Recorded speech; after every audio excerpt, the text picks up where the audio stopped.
players by doing that recruiting, the things that they did in the summertime, and obviously it paid dividends. Dave? Dave McMenamin, ESPN. LeBron, 32 years old, 14 years in the league, and now there's this team out west, that's been to the finals won 2 championships in the last 3 years.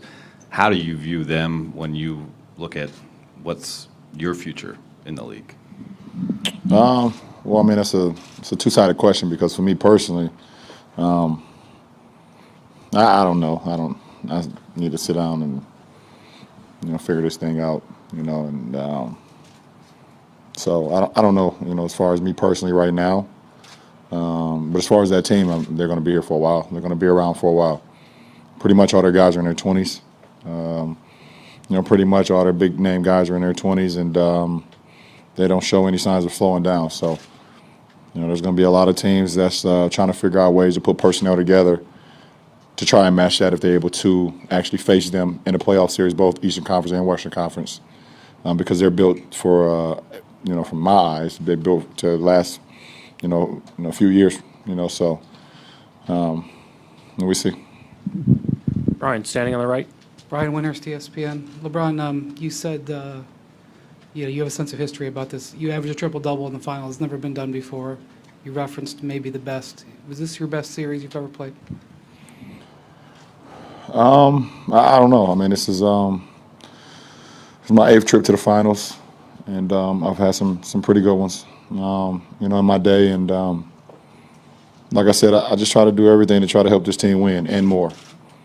And for me to go out there and for the guys that allow me to be the leader that I am and allow me and trust me that I'm going to make the right plays and I'm going to do the right things and have the right intention, that's a compliment to my guys. It's a compliment to the 14 guys that allow me to do that and the coaching staff. And I just try to put in the work. I put in the work individually. I put in the work in the film room. I put in the work with my mind and my body every single day to prepare myself for whatever obstacle that this ball club entails. And does it always result in us winning?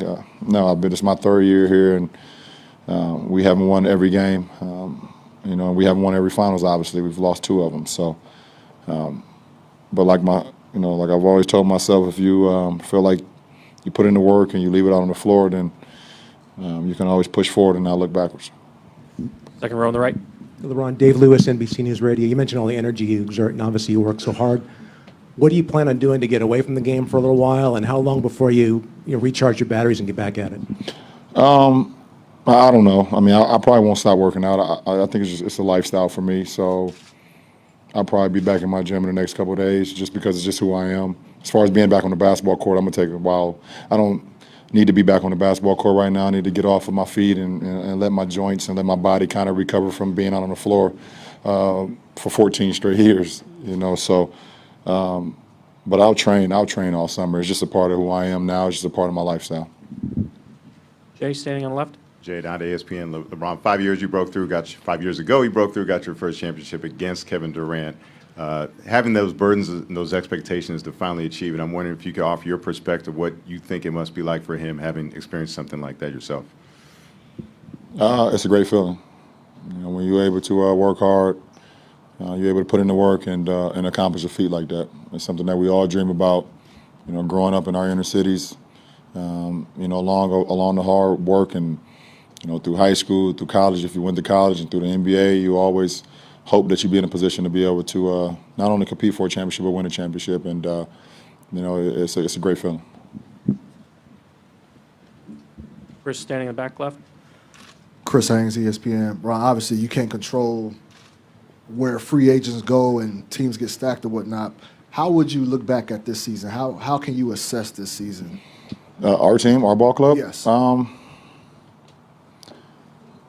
We had some good times. We had some bad times. We had some times where, the biggest thing of this season is we weren't able to get healthy. And when we finally got healthy, the playoffs is right around the corner, and we showed what we're capable of doing when we got a full unit.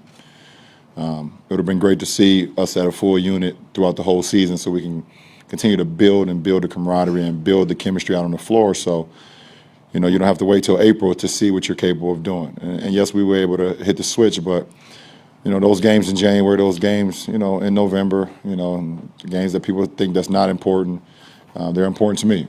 And they would have been important to our ball club, but whatever, we figured it out and got to the postseason as a 2 seed. We controlled home court and was able to win on the road in the Eastern Conference Finals in Boston. And we was able to punch our clock into competing for a championship. And as a ball club and as an individual, that's all you want is an opportunity. Obviously, we ran against, like I said, a worthy opponent, one of the best playoff teams that this league has ever seen, obviously. And we weren't able to get over the hump and accomplish what we ultimately wanted to do. But there's no such thing as a failed season when you put in as much work as we've done individually and as a ball club since September, since late September. Rachel and Eric, last two. LeBron, you just said I need to take some time and sit down and figure this thing out, big picture, Warriors, all of that. Does it feel like the puzzle pieces are out there, you just can't see them yet? Well, I don't know. I mean, I'm not I'm not the GM of the team, and I'm not in the front office. But I know our front office is going to continue to try to put our ball club, put our franchise in position where we compete for a championship year in and year out.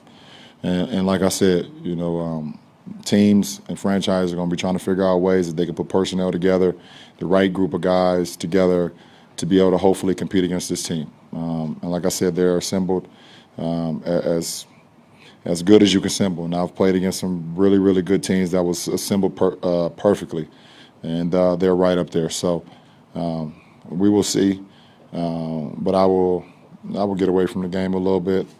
I'll probably watch some WNBA games, though. I can't get away from it. I'll be at my son's tournaments this summer, so I'll be a part of the game. But as far as me actually playing, I won't be a part of the game much this summer. Eric, last question on the left side. Hey, LeBron, Eric Pincus, Basketball Insiders.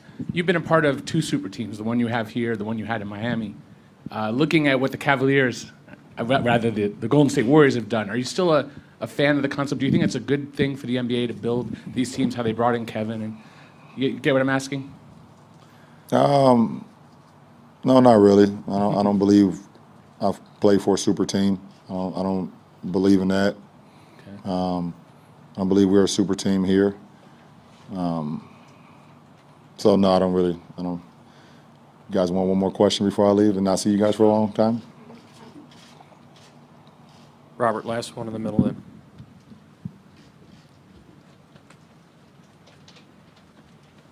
Robert Littell, Black Sports Online. It was mentioned before that Kevin Durant lost his first NBA Finals when you won your first NBA Finals. Kind of fast forwarding to right now, how is he a different player and a different person since you do know him personally? And even though you're, obviously you're upset because you lost, how do you feel about, him winning that first championship? Well, I'm not happy he won his first.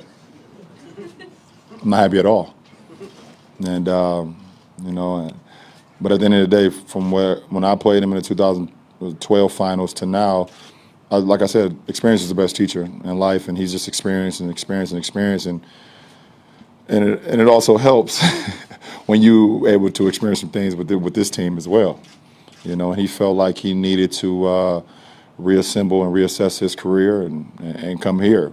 So like I said, having, getting that first championship for me was like having my first son. Just a proud moment. It was something that you never ever forget. And at the end of the day, nobody can, no matter what anybody say from now on in your career or whatever they say, they can never take away from you being a champion. That's something that they always gonna speak about you. It may maybe be like the last thing they may say, but they always gonna have to say that you're a champion. And like I said, when you put in the work and things pay off, then you can always be okay with whatever else that happens in your career. Thank you, LeBron.